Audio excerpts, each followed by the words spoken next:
اس channel کو subscribe کریں اور بیل آئیکن پر بھی پریس کرنا نہ بھولیے گا تاکہ جب بھی ہم ویڈیو اپلوڈ کریں آپ کے پاس نوٹیفیکیشن آ جائے۔ اب دو مسئلے میں یہاں حل کر دوں۔ جو لوگ کہتے ہیں حضور کو علم غیب نہیں تھا اور جو کہتے ہیں تھا، بدقسمتی سے دونوں نے ڈیفینیشن علیحدہ کر لی۔ جو ڈیفینیشن نفی کرنے والوں نے کی ہے اس کی وجہ سے، اس کے اعتبار سے واقعتاً نہیں تھا۔ انہوں نے ڈیفینیشن یہ کی ہے، تعریف یہ کی ہے، وہ علم جو خود حاصل ہو جائے، اللہ کا عطا کردہ علم جو ہے وہ کہتے ہیں وہ غیب نہیں ہے۔ تو وہ بھی مانتے ہیں کہ ہر علم جو حضور کو حاصل ہے وہ اللہ کا عطا کردہ ہے۔ میں سائی والی میں یہ سارے مرحلے میں نے طے کیے نا اپنے زمانہ طالب علمی میں۔ مولانا منظور احمد شاہ صاحب ہیں سائی وال میں ایک، میں ان کے پاس حاضر ہوا۔ میں نے کہا جی یہ مسئلہ کیا ہے علم غیب کا، مجھے ذرا سمجھائیں۔ انہوں نے ایک کتاب اپنی نکالی کہ دیکھیے صاحب، ہم حضور کے علم کے بارے میں یہ باتیں مانتے ہیں۔ حضور کا علم حادث ہے، قدیم نہیں ہے۔ حضور کا علم محدود ہے، لا محدود نہیں ہے۔ حضور کا علم عطا کردہ ہے، ذاتی نہیں ہے۔ میں نے کہا یہ تین باتیں اگر آپ مان لیں تو میرا تو جھگڑا کوئی نہیں آپ سے۔ ہوتا کیا ہے جب آئیں گے وعظ میں، خطابت میں، تو عالم ما کان وما یکون، اب الفاظ وہ استعمال کر جائیں گے۔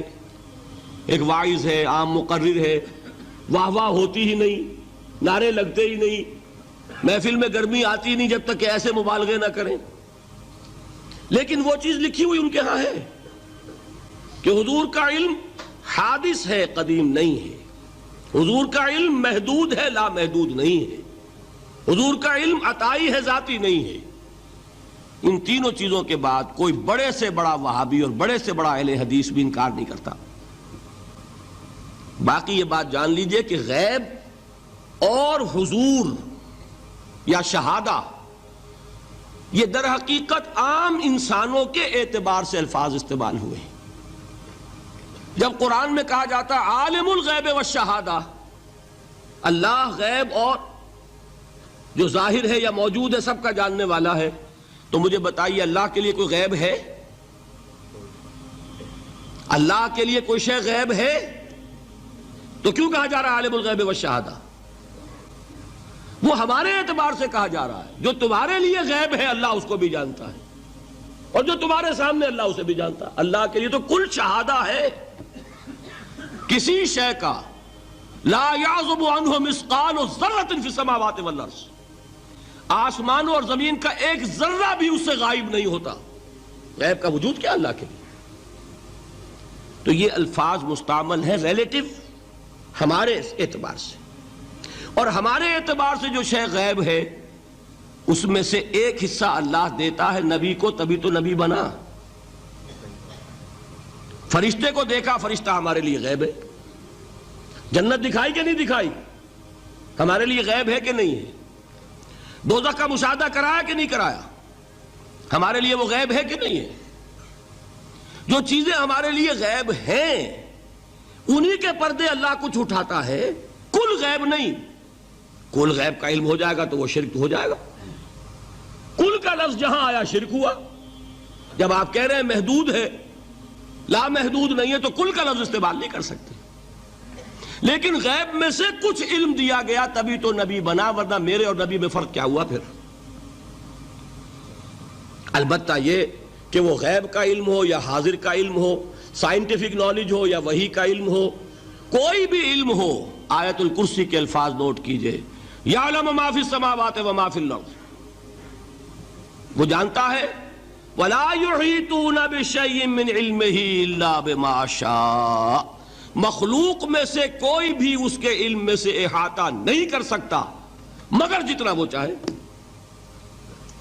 اب یہ بات علیحدہ ہے کہ ہم کون ہے طے کرنے والے کہ ناپیں بیٹھ کر کہ اللہ نے ابراہیم کو کتنا علم دیا، ہم ناپ سکتے ہیں؟ عیسیٰ کو کتنا دیا ہم جان سکتے ہیں؟ تو ابراہیم کا، موسیٰ کا، عیسیٰ کا نہیں ناپ سکتے تو محمد رسول اللہ کا کہاں ناپیں گے؟ یہ پاگل پن ہے، یہ ہے جو غلطی ہوتی ہے۔ ہم کون ہے طے کرنے والے؟ اللہ نے اپنے نبی کو دیا جو دیا، بات ختم۔ کل نہیں کہیں گے، کل کہا شرک ہو جائے گا، ذاتی کہا شرک ہو جائے گا۔ عطائی ہے، جو دیا اللہ نے دیا، اور کل نہیں دیا، جتنا چاہا دیا، ہے حادث قدیم نہیں، تینوں چیزوں مان لیجئے تو شرک کا کوئی شائبہ نہیں ہوگا۔